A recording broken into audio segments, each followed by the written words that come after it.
Que le Seigneur vous bénisse. C'est un grand plaisir de nous retrouver dans cette émission « Une minute pour Jésus ». Et ce jour, nous avons à cœur de partager une exhortation avec vous sur le livre de Jean, le chapitre 14, le verset 1. C'est le Seigneur qui parle. « Que votre cœur ne se trouble point, croyez en Dieu, croyez en moi ».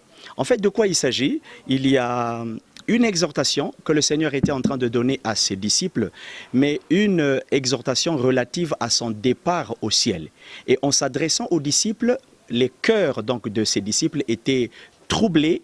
Jésus, ayant découvert ce qui se passait en eux, donne donc ce message: que votre cœur ne se trouble point. Croyez en Dieu et croyez aussi en moi. Donc pendant quelques minutes, nous allons parler de certaines choses aujourd'hui qui peuvent troubler le cœur de quelqu'un. Souvent les gens parlent d'un cœur qui peut être troublé en bien ou en mal. Mais le texte que nous venons de lire, il y a une information que Jésus avait donnée et les disciples étaient troublés. C'est-à-dire que dans leur cœur, il y avait certainement des sentiments d'inquiétude, des soucis. Et Jésus vient pour donner un message: que votre cœur ne se trouble point. Et parmi vous, tous qui êtes en train de suivre cette émission, certainement il y a des gens qui nous suivent, hommes, femmes, enfants, jeunes et vieux. Chacun vit ses situations, chacun a ses problèmes, chacun a ses préoccupations.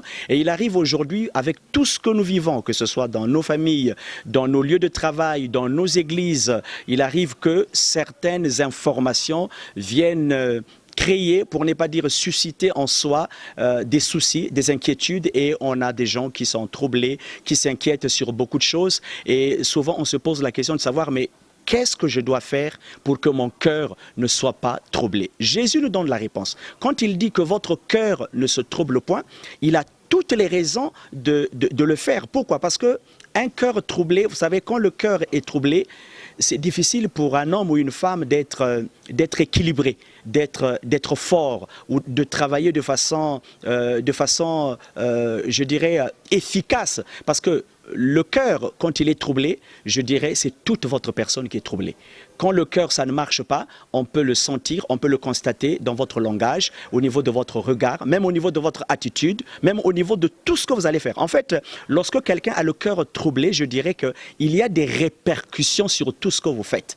Alors Jésus, ayant compris cela, il dit aux disciples que votre cœur ne se trouble point. Pourquoi? Parce qu'en fait, ils avaient reçu de Jésus un message selon lequel Jésus devait passer à la croix, mourir et partir au ciel. Mais ils ne pouvaient pas supporter cette information. Donc peut-être que vous avez reçu une information, ça peut être concernant votre vie, concernant un parent, une parente, une personne qui est malade, ou par rapport à certaines choses que vous êtes en train de connaître aujourd'hui. Ça peut être un problème professionnel, un problème sanitaire, un problème sentimental, un problème psychologique, et au-dedans de vous, il y a ce qu'on appelle le désespoir. En fait, vous êtes troublé, vous êtes inquiet et vous vous demandez: mais pasteur, que dois-je faire? Jésus a dit que votre cœur ne se trouble pas. Parce que souvent, quand le cœur est troublé, on passe tout son temps à se plaindre. Mais ça ne va rien régler. Passer toute sa journée à se plaindre, à s'inquiéter, à parler. Bon, vous parlez à vos amis, vous parlez autour de vous. Mais encore, il faut trouver des bonnes personnes qui peuvent vous conseiller, qui peuvent remonter le moral, qui peuvent vous donner ce que j'appelle comme une bonne orientation. Sinon, lorsque le cœur de quelqu'un est troublé, prenez l'exemple d'un homme ou d'une femme dont le cœur est troublé et la personne s'enferme et passe tout son temps à pleurer, à pleurer, à pleurer. Mais à la fin de la journée, qu'est-ce que ça va donner comme résultat? Vous avez des problèmes concernant votre travail, des problèmes concernant la santé, des problèmes concernant les études, des problèmes concernant la vie, concernant la ville, concernant le pays, concernant l'église, que sais-je encore? Et vous êtes là assis en train de vous plaindre. Ça ne va rien changer. Mais Jésus nous donne un message. Il dit que votre cœur ne se trouble point. Croyez en Dieu et croyez aussi en moi. Jésus pour nous devient en fait comme un appui. C'est comme quelqu'un qui a du mal à marcher ou qui a fait un accident, et pour l'aider, on peut lui donner comme des béquilles juste pour l'aider à retrouver l'équilibre. Et Dieu aussi est pour nous véritablement l'équilibre dont on a besoin aujourd'hui. Peu importe notre idéologie, peu importe quel est le type de foi que vous avez, mais que le Seigneur soit pour chacun d'entre nous cet appui. David pouvait dire: l'Éternel est mon berger, je ne manquerai de rien. Mais ça ne veut pas dire que David n'a pas eu de problèmes. Il en a connu peut-être que des problèmes même que personne d'entre nous n'a expérimenté dans sa vie.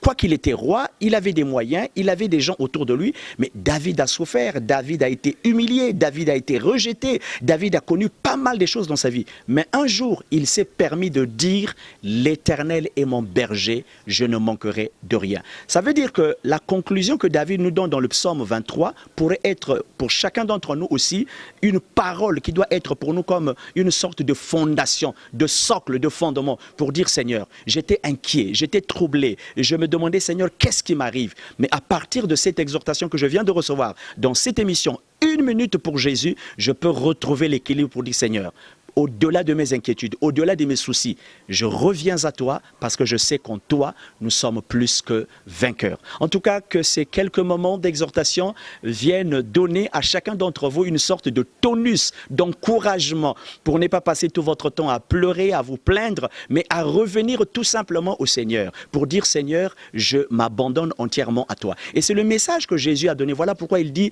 que votre cœur ne se trouble point. Croyez en Dieu et croyez aussi en moi. Donc, quelles que soient les informations que vous avez reçues, quel que soit le type d'épreuves, des difficultés auxquelles vous faites face aujourd'hui, mais vous avez encore la raison de croire qu'avec Dieu, tout est possible.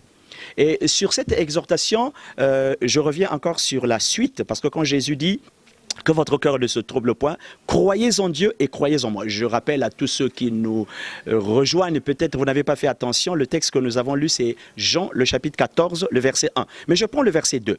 Il y a plusieurs demeures dans la maison de mon Père. Si cela n'était pas, je vous l'aurais dit. Je vais vous préparer une place et lorsque je m'en serai allé et que je vous aurai préparé une place, je reviendrai et je vous prendrai avec moi afin que là où je suis, vous y soyez aussi. Vous savez où je vais et vous en avez le chemin. Et vous en savez, autant pour moi, le chemin. Alors, dans cette promesse que Jésus donne ici, de la place qu'il est allé nous préparer dans la maison de notre Père, et il a promis revenir, nous prendre, afin que là où il est, nous y soyons aussi. Ce qui est magnifique dans ce texte, c'est que Jésus nous donne une promesse. Je reviendrai. Tout comme à toute personne qui suit maintenant. Peut-être que vous êtes seul, mais Jésus dit, je reviendrai. Il connaît chacun de nos besoins, chacune de nos préoccupations. Rien ne lui échappe.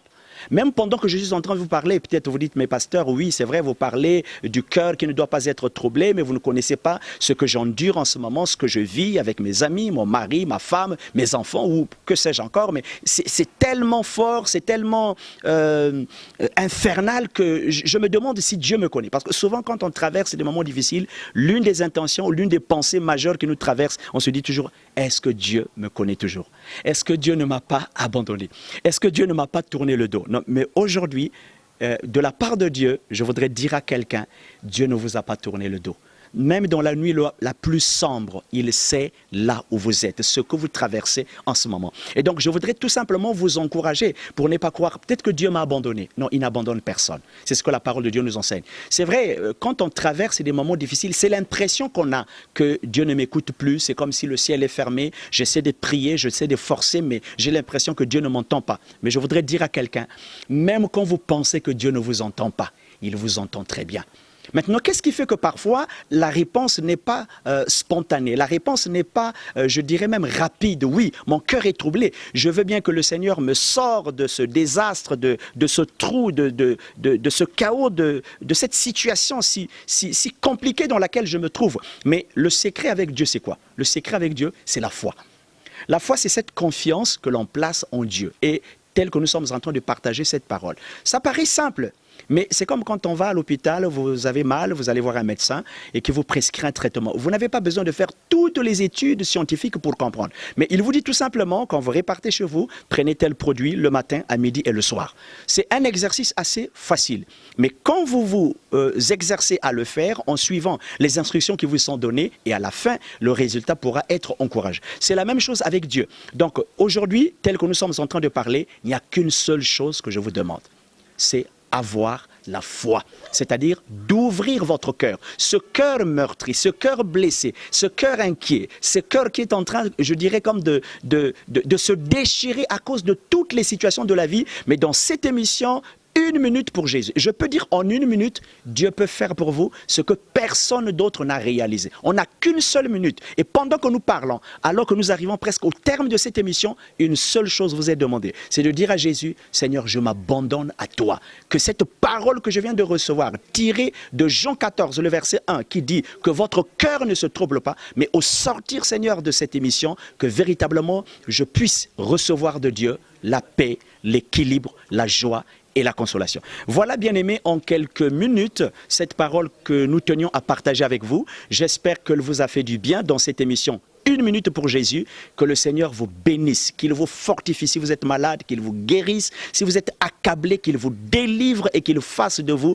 quelque chose de merveilleux, afin qu'après cette émission, qu'un témoignage soit rendu en disant « Pasteur, en 1 minute, Dieu a fait pour moi quelque chose au-delà de ce que je pouvais imaginer. » Donc je suis l'apôtre Bernard Dadier, donc des Assemblées chrétiennes ACPS à Pointe-Noire, donc situé au quartier Kouikou, plus précisément donc la ligne 8, la reporte même le nom de l'église Arrêt Assemblée. Donc quand on est à Pointe-Noire, on dit ligne 8 Arrêt Assemblée. Nous sommes donc aux Assemblées chrétiennes chez l'apôtre Bernard Dadier ACPS. Et donc dans cette émission que nous partageons, c'est Pactole, c'est une chaîne chrétienne qui émet depuis la France, et donc une chaîne qu'on aura l'occasion de suivre, mais qui émet déjà depuis une bonne période, et dans le monde c'est donc suivi par plusieurs personnes. Mais cette fois-ci, c'est une chaîne qui va donc s'installer ici au niveau de Pointe-Noire. Donc nous serons heureux, tous ceux qui sont de Pointe-Noire ou des environs, de pouvoir suivre désormais cette chaîne chrétienne, et je crois que ça va être vraiment un outil de bénédiction que le Seigneur va utiliser pour fortifier, remonter et faire connaître, pourquoi pas, des chrétiens, des artistes dans le cadre de l'évangélisation, des œuvres sociales et plusieurs autres choses qui pourraient être faites. Donc en tout cas, soyons, comme qui dirait, prêts à recevoir beaucoup de choses, mais pourquoi pas aussi à se servir de ce moyen, de cet outil que Dieu met à notre disposition. Que le Seigneur nous bénisse.